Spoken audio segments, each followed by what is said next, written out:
গত কয়েকদিন আগে আমি বাংলা ক্যালেন্ডার থেকে জানতে পেরেছিলাম আজ নাকি বিনায়ক চতুর্থী, অর্থাৎ গনু বাবার পুজো। তো সেই জন্য আমি সকাল সকাল স্নান করে একটা শাড়ি পরে নিয়েছি। তারপর চলে এসেছি রান্নাঘরে গনু বাবার জন্য একটু সিমুয়ের পায়েস বানাবো বলে। সত্যি বলতে ঠাকুরের পুজো এমন একটা জিনিস যেটা ঠাকুর যদি না চান তাহলে কিন্তু কিছুতেই করা সম্ভব হয় না।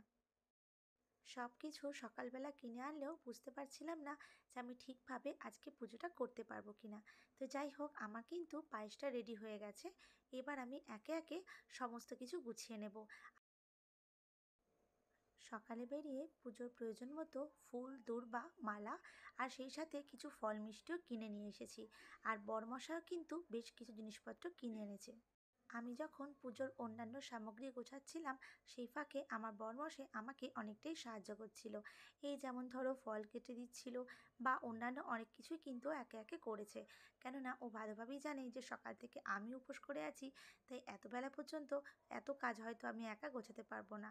সেজন্য যেহেতু আজও বাড়ি আছে, তাই সবটাই ও চেষ্টা করেছে আমাকে একটু সাহায্য করার। তো চলো আর কি কি করেছে তোমাদের সাথে সেটাও শেয়ার করি। তো এবার ও পঞ্চপ্রদীপটাকে গুছিয়ে নিচ্ছে, কেননা আমরা পুজোতে বসার আগে সমস্তটাই গুছিয়ে নিয়েছিলাম। যদিও নিজে হাতে পুজো করার আনন্দটা অবশ্যই আলাদাই হয়, কিন্তু ঠাকুরমশাই ডেকে করলে সেটাও কিন্তু কম মজার হয় না। তো এবারও চন্দনটা বেটে নিচ্ছে। তো গণেশ পুজোতে যেহেতু রক্তচন্দন ব্যবহার করা হয়, সেই জন্য ও কিন্তু লাল রঙের চন্দনটা এখানে বেটে নিল। গণেশ চতুর্থীর দিন আমি যখন গনু বাবার পুজো করেছিলাম, তখন আমি স্নানাভিষেকের মাধ্যমে পুজোটা শুরু করেছিলাম।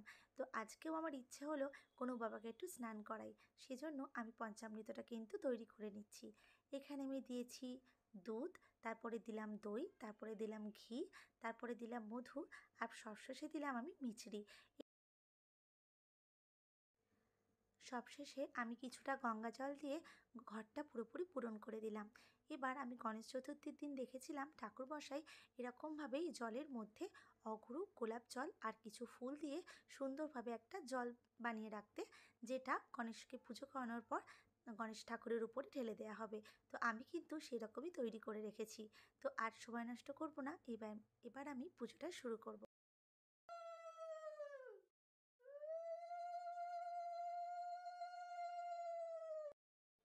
গরু বাবাকে আসন থেকে নামানোর পর আমি একটা গামলার মধ্যে বসিয়ে দিলাম।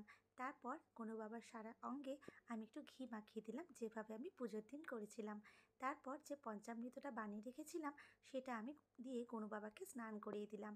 যদিও পুজোর দিন ঠাকুরমশাই অনেক সুন্দর সুন্দর মন্ত্র বলছিলেন, সেই মন্ত্রগুলো আমি তো অত জানি না, তাই আমি ওং গাং গণেশায় নমঃ এই মন্ত্রটা বারবার মুখে বলছিলাম আর আমার গনু বাবাকে স্নান করাচ্ছিলাম। পঞ্চামৃত দিয়ে স্নান করানো হয়ে গেলে আমি যে ফুল দিয়ে যে সুগন্ধিটা বানিয়ে রেখেছিলাম সেটা গনু বাবার উপর ওং গাং গণেশায় নমঃ বলতে বলতে ঢেলে দিচ্ছিলাম।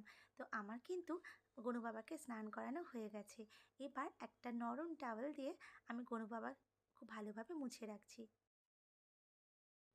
এবার আমি গনু বাবার আসনটা সুন্দর করে সাজিয়ে নিচ্ছি দূর্বা আর আতপ চাল দিয়ে। যদিও এই কাজটা কিন্তু আমার বরমশাই করে দিয়েছিল। তো এরপর আমি গনু বাবাকে তার আসনে বসিয়ে দিচ্ছি।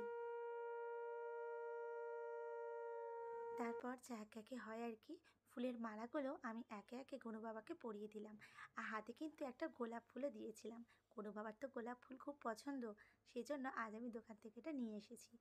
আর এর মধ্যেই আমি ভুলে গেছিলাম যে আমাকে পৈতেটা পরাতে হতো, যেহেতু আমি পৈতেটা খুলে গনু বাবাকে স্নানাভিষেক করিয়েছিলাম। তো আবারও আমি এর মাঝে পৈতেটা পরিয়ে নিলাম। তারপর আমি গনু বাবার কপালে তিলক এঁকে দিলাম রক্তচন্দন দিয়ে। তো এটা আমি দেখেছিলাম যখন আমার বাড়ি পুজো হয়েছিল গণেশ চতুর্থী উপলক্ষে। তো সেদিন আমি দেখেছিলাম ঠাকুরমশাই রক্তচন্দন দিয়ে আমার গনু বাবাকে সাজিয়ে দিয়েছিলেন, আর দিয়েছিলেন কিছুটা আতপ চাল, আর দিয়েছিলেন সিঁদুর।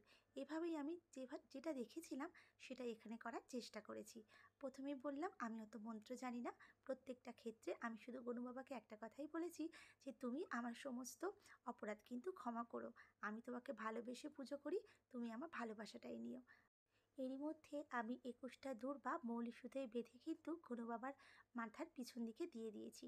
তো আমার তো সবটাই গুছিয়ে দেওয়া হয়ে গেছে। এবার আমার একটু আরতি করে নেওয়ার পালা।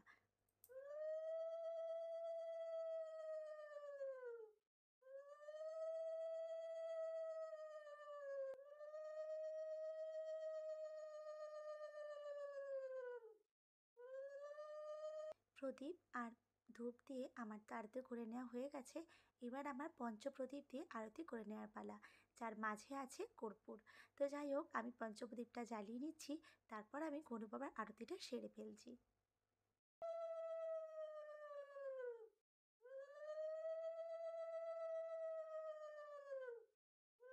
আরতি শেষে এবার পঞ্চপ্রদীপের তাপটা হাতের দ্বারা নিজের মাথায় লাগিয়ে নেওয়ার পালা।